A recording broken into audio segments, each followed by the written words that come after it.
descobriu uma espécie nova, né? Descobriu uma espécie nova, tá lá do lado. Nossa. É, Batemos uma outra aí, né? Estamos trabalhando em cima dela agora. Eu tenho que fazer as análises moleculares, né? Toda a parte do DNA, para daí ver, confirmar se é exatamente uma espécie nova, né? Ou não. Aham. Então são várias etapas, né?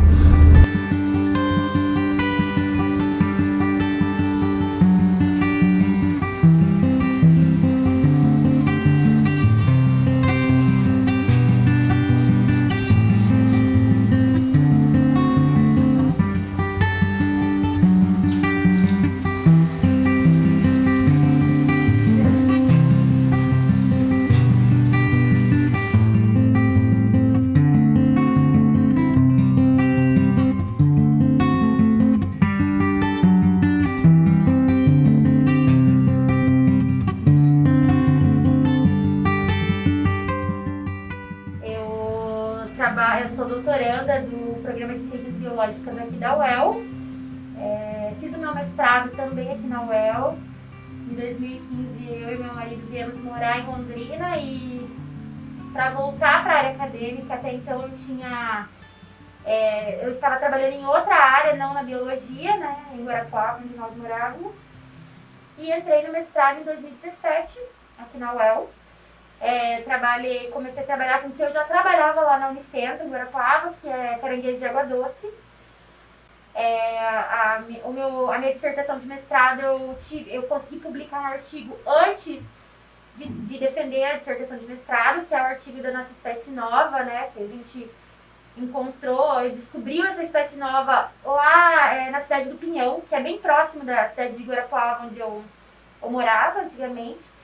Essa espécie eu já trabalhava com ela na graduação, fiz meu TCC com ela, só que pela falta de recurso da Unicentro, a gente não tinha subsídio para fazer a descrição de DNA, a análise genética mais robusta, para confirmar que espécie que seria aquela, né?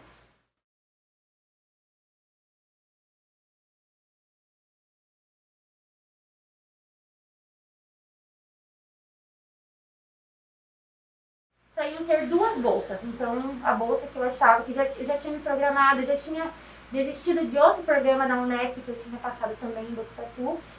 Foi um ano que a gente começou a ver bastante perdas assim, da ciência brasileira, né? Com a eleição e tudo mais, então as bolsas de mestrado começaram a cair. Geralmente as bolsas de mestrado do meu programa eram muitas, cerca de 15 bolsas, e naquele ano já começaram a diminuir. De doutorado, que não sei se caíram para 2.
Dom Pedro II, ele era encantado com a produção do conhecimento, não é? Mais para o deleite de um nobre do que para uma disseminação desse conhecimento para a sua população, não é?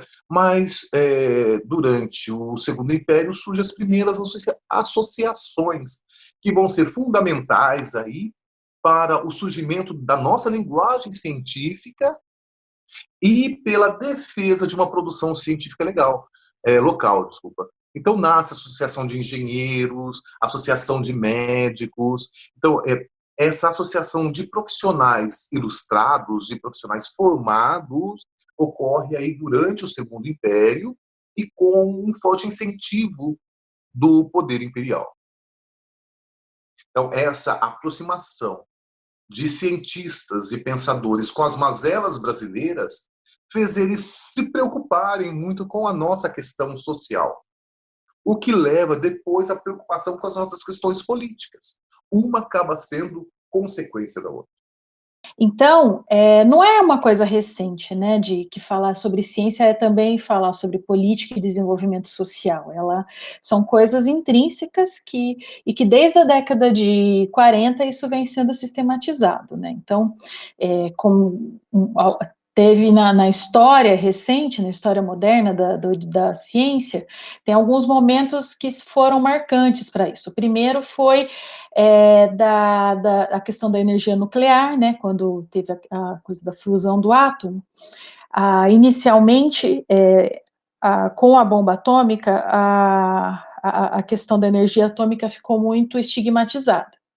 Aí foram décadas de discussões para desestigmatizar, para meio que superar, né, esse trauma da bomba atômica, da ciência usada como para fazer uma arma de destruição em massa. E esse é um dos mitos da ciência, né? A ciência é neutra? Não, a ciência não é neutra. Mas, por muito tempo, talvez aí até a iminência da bomba atômica, pensou-se nisso, que não havia um envolvimento nem moral com a pesquisa que o cara desenvolve e os resultados dela. Mas com o estabelecimento da ditadura, talvez movidos ali pela ideologia pensado pelo Golbery, Couto e Silva, a ideologia da segurança nacional detecta, então, que nesse centro de pesquisa há físicos, químicos, biólogos e as áreas técnicas, engenheiros e médicos de grande aproximação popular, ou dos movimentos populares, ou da questão da democracia. Então, esses intelectuais, o governo descobriu que esses intelectuais não ficavam presos aos seus laboratórios. Eles tinham uma vida social, uma vida política, e aí, então, o governo federal se volta contra a universidade. Na ditadura, o que aconteceu em muitos casos foi uma própria sonegação de informações sobre epidemia. Nós tivemos vários casos, meningite, etc., em que a ditadura escondeu a situação real das pessoas, né? Silenciou as informações de tal modo que as pessoas foram mal informadas sobre o avanço das epidemias, e isso causou um problema terrível. Nesse momento, a gente tem visto um movimento intenso, patrocinado muitas vezes por fontes oficiais, em particular o nosso presidente da República, né? O próprio ministro, que, na verdade, fica no meio termo entre se ele está a favor ou contra, e, na verdade, ele mais obedece do que qualquer outra coisa, e a gente tem um problema enorme aí de credibilidade, de legitimidade para poder avançar. 2 médicos de formação deixaram o cargo de ministro da Saúde porque pretendiam seguir as orientações da ciência. E o presidente Bolsonaro não concordou com essa postura deles. O presidente Jair Bolsonaro voltou a quebrar o protocolo de segurança para infectados com a Covid-19 ao ir ao encontro de apoiadores nos arredores do Palácio da Alvorada no último domingo. Pelo meu histórico de atleta, caso fosse contaminado pelo vírus, não precisaria me preocupar. Nada sentiria ou seria, quando muito, acometido de uma gripezinha ou resfriadinho. O discurso negacionista do presidente Jair Bolsonaro em relação à gravidade do coronavírus e as falas dele contra o isolamento social podem ter contribuído para agravar a crise de saúde, principalmente entre seus eleitores. Temos um momento de crise, uma pequena crise, né? No meu entender, muito mais fantasia a questão do coronavírus, que não é isso tudo que a grande mídia propaga. Depois da facada não vai ser uma gripezinha que vai me derrubar, tá ok? Cara, quem fala de eu não sou coveiro, tá vendo? Nós nunca tivemos no país uma situação tão obscura quanto essa. A ciência sempre foi atacada? Sempre foi atacada, né? A ciência já teve muitos inimigos, inclusive a igreja. Basta lembrar a história do Galileu, né? Então, cientistas já foram mortos por não recusarem a sua teoria ao longo da história. Por mais, o que se viu, acho que nesse contexto de 2020, na pandemia, foi a importância que a gente tem de... agora a sobrevivência da espécie humana está muito relacionada às descobertas científicas, né? E, de repente, a gente entra num momento do Brasil e também no mundo inteiro, que é uma tendência mundial um pouco, bastante conservadora, não um pouco, né, exageradamente conservadora, de descrédito da ciência, né? Então a gente volta a ter discussões sobre o terraplanismo, sobre os negacionistas das mudanças climáticas, os anti-vaxxers, que é, né, a galera que acha que vacina provoca uma série de coisas que na ciência já se provou que não tem relação nenhuma. Só que esse movimento descobertista, ele é internacional. Então eles vão criando mitologias que calam muito na ignorância do senso comum. E aí a gente entra no momento que também tem um governo que se fortalece em bases religiosas e outras coisas assim, que uma dessas frentes é negar, né, todo tipo de conhecimento.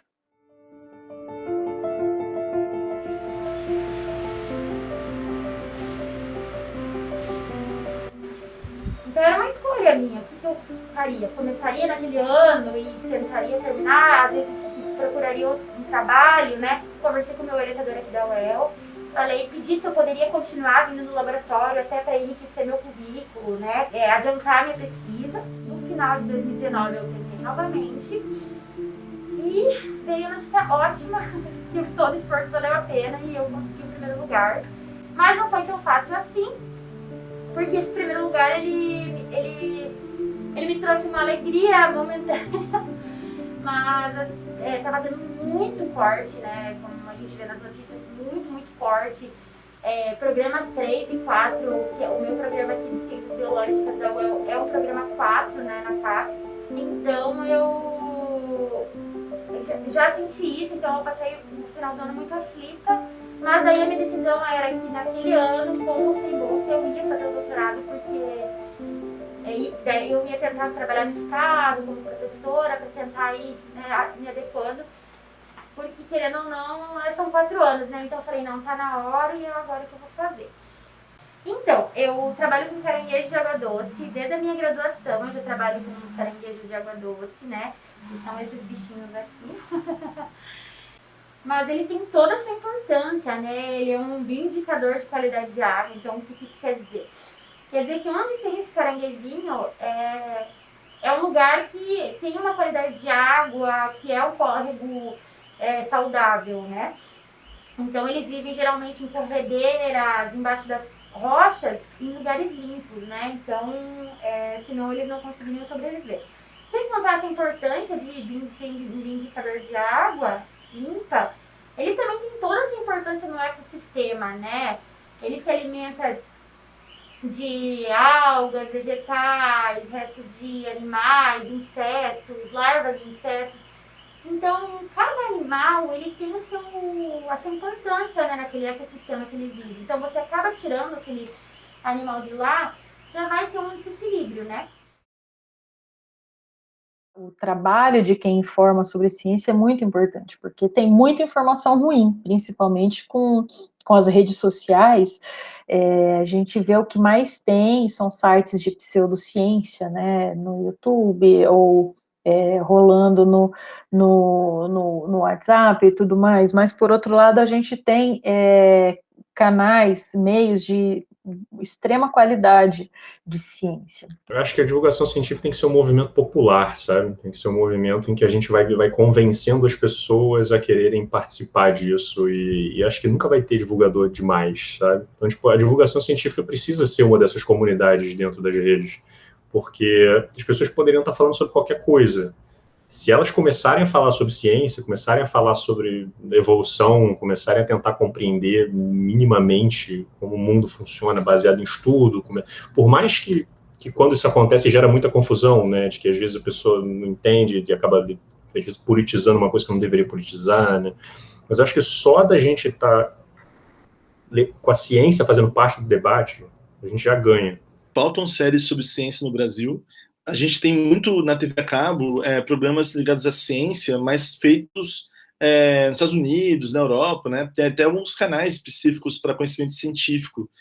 Curiosamente, a gente não tem, se eu não me engano, acho que um canal só para ciência, um canal que seja brasileiro. Eu acho assim, se já era importante a gente fazer a série Cientistas Brasileiros, né, há 4 anos, em 2016, quando surgiu a ideia do projeto, acho que agora em 2020 a gente percebeu que é mais importante ainda, né?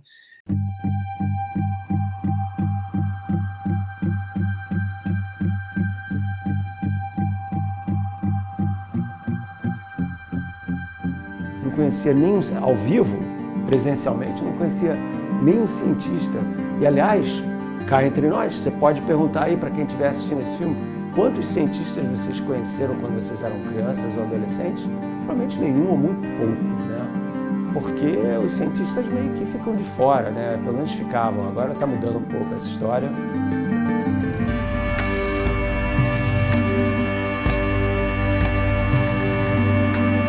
O efeito reverso, eu acho, dessa talvez total, né, amplitude de possibilidade de expressão, é que daí as pessoas também às vezes se expressam sem terem conhecimento, né? Só a partir de informações que não foram verificadas, né? Ou não foram aprofundadas, ou motivadas também por um impulso que às vezes não é realmente de uma busca ou de uma reflexão, em sim, já de uma espécie de pré-posicionamento político, né? Que às vezes a pessoa tem e quer manifestar naquela opinião. E agora está tendo também uma coisa muito interessante, né, de cientistas criando seu canal no YouTube ou no Instagram, alguma outra rede social, para poder também dialogar com a população e ajudar a população a ter acesso ao conhecimento científico. Por causa disso que há 3 anos um grupo de cientistas e entusiastas resolveram se unir para criar um selo que atesta o compromisso com a qualidade científica no YouTube. Pra, assim, sabe, ajudar você a discernir mais facilmente se aquele conteúdo online é ou não confiável. Eu acho que o que a gente fez no Science Vloggers e o que a gente ainda está tentando fazer, pelo menos eu me esforço muito para isso, é uma das melhores sacadas que a gente poderia ter nessa nossa geração hoje, que é você criar uma relação entre influenciadores, uma relação tipo, de amigos que trazem uma certa segurança, um grupo, meio que um porto seguro para os seguidores se sentirem à vontade para estar ali por perto, sabe? Porque uma coisa que o Slow produz conteúdo, eu gosto do Slow, ou tipo, porque o Pirula produz também. Aí depois chega um momento que você descobre que essas pessoas estão dentro de um mesmo grupo, e essas pessoas estão dentro elas compartilham as mesmas causas. E isso traz elementos para os seguidores tentarem compreender o que são essas causas que unem essas pessoas, e aí as pessoas se identificam com isso e passam a querer fazer parte, passam a querer defender esse movimento também, né? Mas ainda falta vencer essa barreira, que é chegar, como a gente vai dizer, à periferia. Ainda não furamos essa bolha. Então, precisa estabelecer parceria com as comunidades, né, para que a gente possa estar lá conversando com eles, em parceria com os líderes locais, com aqueles que são legitimados, etc. E esse é um trabalho, às vezes, mais difícil, porque há um intervencionismo importante de segmentos mal intencionados ou mal informados, por exemplo, núcleos religiosos, que promovem exatamente a desinformação. A grande atividade da grande parte da atuação da SBPC, por exemplo, está no Congresso Nacional, né, de propor políticas. Então, os cientistas, eles trabalham há décadas, pelo menos, eu posso falar em nome da SBPC, que é uma sociedade científica que foi criada em 1948, ela tem essa grande atuação no Congresso Nacional, né? A SBPC, por exemplo, ela propôs um capítulo na Constituição Federal de 1988 sobre a ciência e tecnologia. Então, aquele capítulo que está lá foi graças a uma atuação de cientistas. Do ponto de vista dos veículos de comunicação, do jornalismo científico em particular, estamos caminhando bem. Há um compromisso com isso. Ainda bem eu consegui essa bolsa, mas olha, foi muita luta e muito desespero. E eu acredito que muita gente está numa dúvida muito grande, sabe? Do que do que fazer, de como fazer, o que você pode fazer para intercalar, né? Viver o dia a dia. Geralmente, Londrina é uma cidade meio cara já, mas imagina pessoas de São Paulo, Curitiba, que perdem a bolsa, né, para viver numa cidade mais cara, é bem complicado. E, Fê, a ciência não para, né? O que a gente está fazendo aqui hoje? A gente veio para cá. A ciência não para. Como eu disse, nesse meio tempo de pandemia, a gente não podia vir para Léo, ainda era muito risco. Faz pouco tempo que a gente está voltando, a gente tem um grupo, né, no WhatsApp que cada um marca o seu horário e quando a gente sai do laboratório, a gente passa álcool em todo o laboratório, até porque é para a próxima pessoa, né, ter essa proteção, né? Então, eu acho que vai levando e voltando a fazer tudo aos pouquinhos, né, conforme dá, para a gente poder dar essa resposta, né, para o nosso programa de pós-graduação e também para a CAPES, que é a financiadora do projeto. Nós temos esse compromisso, essa obrigação. Eu me formei numa universidade pública, estou até hoje numa universidade pública como professor sênior da USP, fui aluno de jornalismo, portanto aprendi ao longo dessa trajetória toda que passou por fases ruins, por ditaduras e enfrenta essa também, que a gente tem a obrigação de estar junto, de conversar, sobretudo quando há uma demanda importante como essa que você fez. Muito obrigado, professor. Disponha sempre.